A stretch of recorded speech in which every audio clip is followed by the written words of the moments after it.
ویسے زیادہ مناسب یہی ہے کہ تم کہہ دو کہ وہ جادوگر ہے اور اس کی باتوں میں جادو ہے، وہ اس کے ذریعے سے باپ بیٹے میں، بھائی بھائی میں، میاں بیوی میں، آدمی اور اس کے خاندان میں لڑائی کروا دیتا ہے اور پھوٹ ڈلوا دیتا ہے۔ چنانچہ یہ بات طے کر کے وہ لوگ وہاں سے اٹھے۔ اب انہوں نے حج کے لیے آنے والوں کی راہوں میں بیٹھنا شروع کر دیا۔ اب جو بھی ان کے پاس سے گزرتا اسے آپ صلی اللہ علیہ وآلہ وسلم کے بارے میں بتاتے، انہیں ڈراتے اور کہتے کہ تم لوگ اس شخص کے جال میں نہ آنا۔ نتیجہ یہ ہوا کہ لوگوں نے آپ صلی اللہ علیہ وآلہ وسلم کو دیکھنے اور آپ کی باتیں سننے سے پہلے ہی بچ کر رہنے کی ٹھان لی تھی۔ اس کے بعد جب حج کے دن آ گئے تب نبی کریم صلی اللہ علیہ وآلہ وسلم نے حاجیوں کے مجموعوں میں اور ان کے ڈیروں پر جانا شروع کر دیا، جا کر انہیں اسلام کی طرف بلانا شروع کر دیا۔ آپ صلی اللہ علیہ وآلہ وسلم فرماتے، لوگو لا الہ الا اللہ کہو،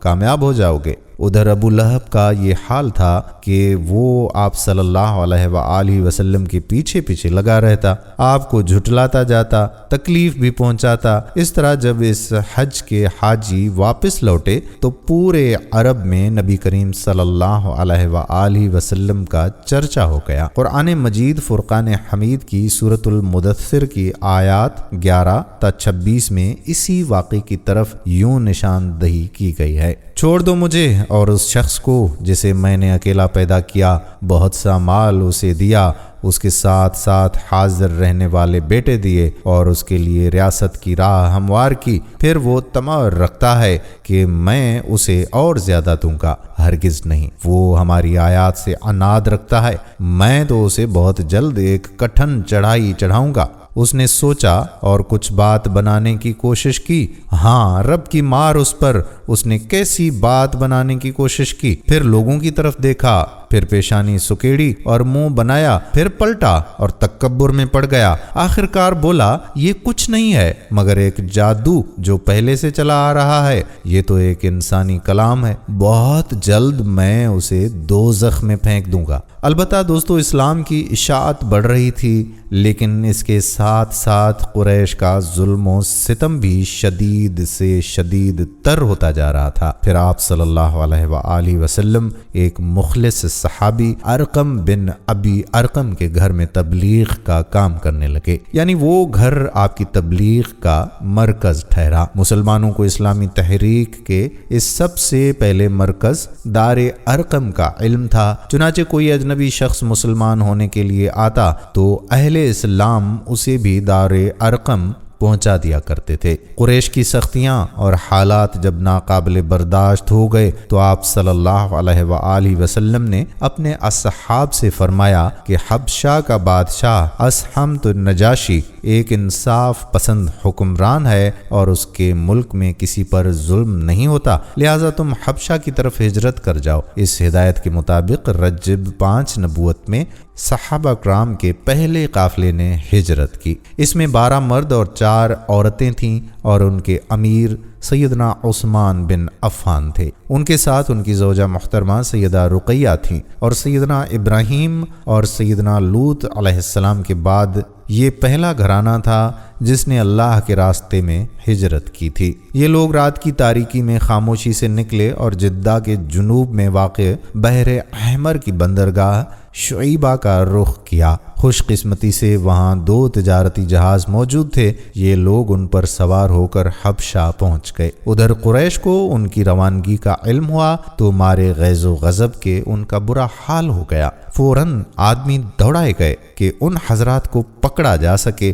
اور خوب سزا دی جا سکے، یہاں تک کہ وہ اللہ کا دین چھوڑ دیں۔ لیکن ان کے ساحل تک پہنچنے سے پہلے مسلمان سمندر میں دور جا چکے تھے، لہٰذا یہ لوگ ساحل سے نامراد ہی واپس لوٹ گئے۔ کہا جاتا ہے کہ اس ہجرت کے کوئی 2 ماہ کے بعد رمضان 5 نبوت میں ایک روز نبی کریم صلی اللہ علیہ وآلہ وسلم مسجد حرام میں تشریف لائے۔ اس وقت وہاں قریش کے بہت سارے لوگ موجود تھے، ان میں ان کے سردار اور بڑے بڑے لوگ بھی تھے۔ آپ صلی اللہ علیہ وآلہ وسلم نے ان کے درمیان کھڑے ہو کر سورۃ نجم کی تلاوت شروع کر دی۔ ایسا نفیس کلام انہوں نے پہلے کبھی نہیں سنا تھا۔ اب جو ان کے کانوں کانوں میں گونجا تو وہ بے خود ہو گئے، دم بخود ہو کر سنتے رہ گئے، اس طرح خاموش اور ساکت ہو گئے کہ آپ صلی اللہ علیہ وآلہ وسلم کو روکنے کا ہوش بھی نہ رہا، بلکہ سورت کی آخر میں جب ڈانٹ ڈپٹ والی آیات آئیں تو ان کے دل کانپ گئے، ہوش اڑ گئے، اور جو ہی آپ صلی اللہ علیہ وآلہ وسلم نے یہ حکم سنایا کہ یعنی اللہ کے لیے سجدہ کرو اور اس کی عبادت کرو، تو سب کے سب سجدہ ریز ہو گئے، کسی کو اس حکم ربانی سے سرتابی کا خیال نہ رہا۔ امام بخاری رحمۃ اللہ علیہ نے سیدنا عبداللہ بن مسعود رضی اللہ تعالی عنہ سے روایت کی ہے کہ نبی کریم صلی اللہ علیہ وآلہ وسلم نے سورۃ نجم پڑھی تھی، پھر سجدہ کیا تو قوم کا کوئی فرد نہ بچا جس نے سجدہ نہ کیا ہو۔ ایک آدمی نے ایک مٹھی کنکری یا مٹی کی لی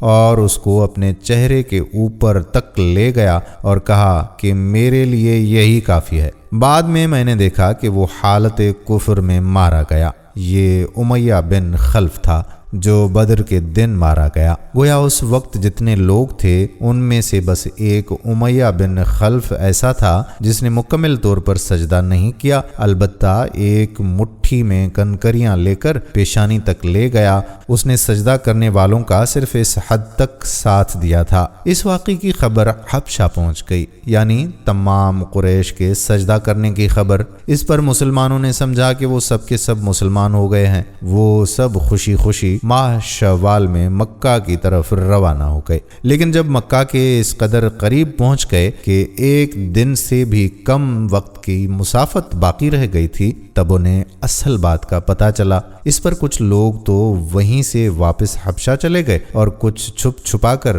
یا کسی کی پناہ لے کر مکہ واپس آ گئے۔ اس کے بعد مسلمانوں پر قریش کی سختیاں اور زیادہ بڑھ گئیں، کیونکہ ایک طرف تو انہوں نے بے خودی میں مسلمانوں کے ساتھ سجدہ کر دیا تھا، اس کا انہیں بہت پچھتاوا بھی ہوا۔ دوسری طرف مسلمانوں کے ساتھ نجاشی بہت اچھا سلوک کر رہا تھا، اس کی انہیں جلن اور کڑھن تھی، اور اسی لیے رسول اللہ صلی اللہ علیہ وآلہ وسلم نے فرمایا کہ تم لوگ دوبارہ حبشہ ہجرت کر جاؤ۔ چنانچہ اس مرتبہ 82 یا 83 مرد اور 18 یا 19 عورتوں نے ہجرت کی، اور ظاہر ہے کہ یہ ہجرت پہلی ہجرت کی نسبت زیادہ مشکل تھی، کیونکہ اب قریش چوکنے تھے، مسلمانوں کی نقل و حرکت پر ان کی نظر تھی۔ یہ اور بات ہے کہ مسلمان ان سے زیادہ چوکنے، باہمت اور ٹھوس قدم اٹھانے والے ثابت ہوئے، اور ان کی تمام تر پکڑ دھکڑ کے باوجود حبشہ کی طرف نکلنے میں کامیاب ہو گئے۔ کہا جاتا ہے کہ اس ہجرت سے قریش کے گھر گھر میں کوہرام مچ گیا، کیونکہ قریش کے بڑے چھوٹے خاندانوں میں سے کوئی ایسا نہیں تھا جس کے چشم و چراغ ان مہاجرین میں شامل نہ ہوں۔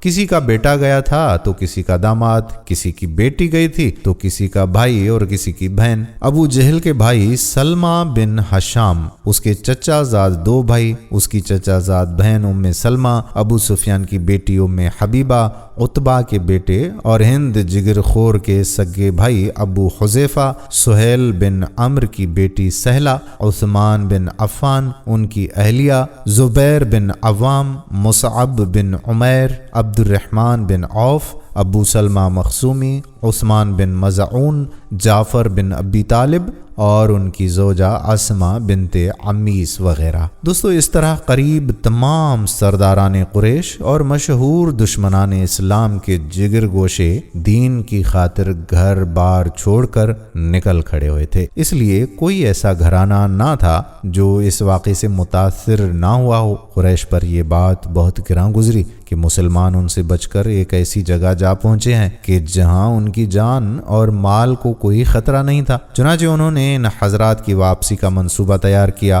عمرو بن العاص اور عبداللہ بن ربیعہ کو حبشہ بھیجا۔ یہ دونوں اس وقت مشرک تھے۔ انہوں نے حبشہ پہنچ کر منصوبے کے مطابق سب سے پہلے پادریوں سے ملاقاتیں کیں اور انہیں تحفے تحائف دیے، پھر بااثر انداز میں دلیل دے کر اپنی آمد کا مقصد بتایا۔ انہوں نے ان کا ساتھ دینے کا وعدہ کر دیا۔ اس کے بعد یہ دونوں نجاشی کے پاس آئے، اس سے بھی تحائف پیش کیے اور پھر اصل مقصد کی بات شروع کر دی۔ انہوں نے کہا کہ اے بادشاہ، آپ کے ملک میں ہمارے کچھ ناسمجھ لوگ بھاگ آئے ہیں، انہوں نے اپنی قوم کا دین چھوڑ دیا ہے اور آپ کے دین میں بھی شامل نہیں ہوئے ہیں، بلکہ ایک نیا دین ایجاد کیا ہے، اس کو نہ ہم جانتے ہیں نہ آپ، اس لیے ہمیں آپ کی خدمت میں ان کی قوم کے بڑوں یعنی ان کے والدین، چچاؤں اور ان کے قبیلے کے لوگوں نے بھیجا ہے تاکہ آپ انہیں واپس بھیج دیں، کیونکہ وہ لوگ ان پر نگران ہیں اور ان کی خامی اور خرابی کو سب سے اچھی طرح سمجھتے ہیں۔ جب ان کی یہ بات پوری ہو گئی تو منصوبے کے مطابق پادریوں نے بھی ان کی تائید کی، ہاں میں ہاں ملائی۔ نجاشی نے ان کی بات بہت غور سے سنی، لیکن سوچے سمجھے اور دیکھے بھالے بغیر فیصلہ نہیں کیا۔ اس نے سوچا کہ دوسرے فریق کی بات بھی سنی جائے کہ وہ کیا کہتے ہیں، تبھی حق واضح ہو سکے گا۔ چنانچہ اس نے مسلمانوں کو بلا لیا اور ان سے پوچھا کہ یہ کیسا دین ہے جس کی وجہ سے تم لوگ اپنی قوم سے الگ ہو گئے ہو، لیکن نہ میرے دین میں داخل ہوتے ہو اور نہ ان ملتوں میں سے ہی کسی کے دین میں داخل ہوئے ہو۔ اس کے جواب میں سیدنا جعفر بن ابی طالب رضی اللہ تعالی عنہ نے فرمایا، اے بادشاہ، ہم جاہلیت والی قوم تھے، بتوں کو پوجتے تھے، مردار کھاتے تھے، برائیاں کرتے تھے، قرابت داروں سے ناتا توڑتے تھے، پڑوسیوں سے بدسلوکی کرتے تھے، ہم میں سے جو طاقتور ہوتا تھا وہ ہمارے کمزوروں کو کھا جاتا تھا۔ ہم اس حالت میں تھے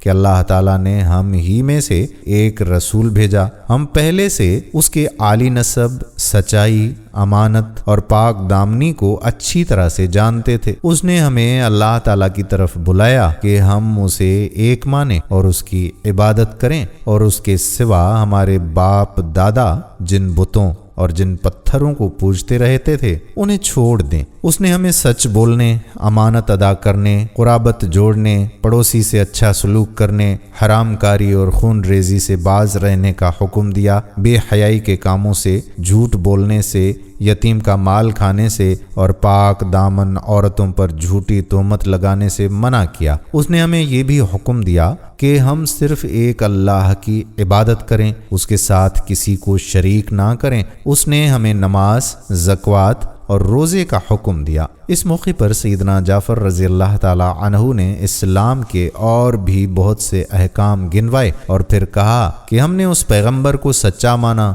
اس پر ایمان لائے، اس کی پیروی کی اور اس کے لائے ہوئے دین میں اس کی اطاعت کی۔ چنانچہ ہم نے ایک اللہ کی عبادت کی، اس کے ساتھ کسی کو شریک نہیں کیا، اور جو چیزیں اس نے حرام بتائیں انہیں حرام مانا، جو چیزیں اس نے حلال بتائیں انہیں حلال مانا۔ بس اس پر ہماری قوم سے بگڑ گئی، اس نے ہم پر ظلم و ستم کا بازار گرم کر دیا، ہمیں ہمارے دین سے پھیرنے کے لیے فتنوں اور سزاؤں سے دوچار کیا، تاہم اللہ کی عبادت چھوڑ کر پھر سے بت پرستی کی طرف لوٹ جائیں، اور جن گندی چیزوں کو حلال سمجھتے تھے انہیں پھر حلال سمجھنے لگے۔ جب انہوں نے ہم پر ظلم و ستم اور تشدد کیا، زمین ہم پر تنگ کر دی، ہمارے اور ہمارے دین کے درمیان رکاوٹ بن گئے، تو ہم نے آپ کے ملک کی راہ لی اور آپ کو دوسروں پر ترجیح دی اور آپ کی پناہ میں رہنے کو پسند کیا، اور آپ سے اے بادشاہ یہ امید کی کہ آپ کے ہاں ہم پر ظلم نہیں کیا جائے گا۔ سیدنا جعفر کی یہ تقریر سن کر نجاشی نے کہا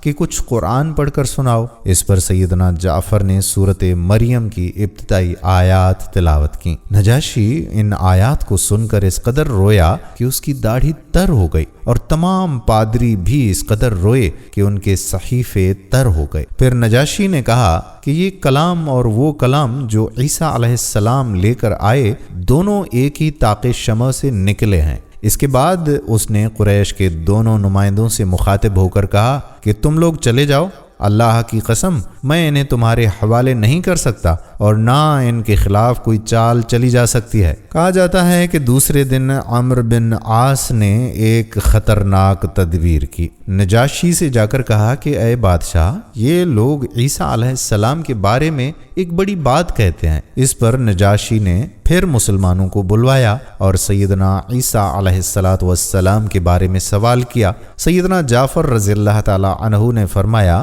کہ ہم ان کے بارے میں وہی بات کہتے ہیں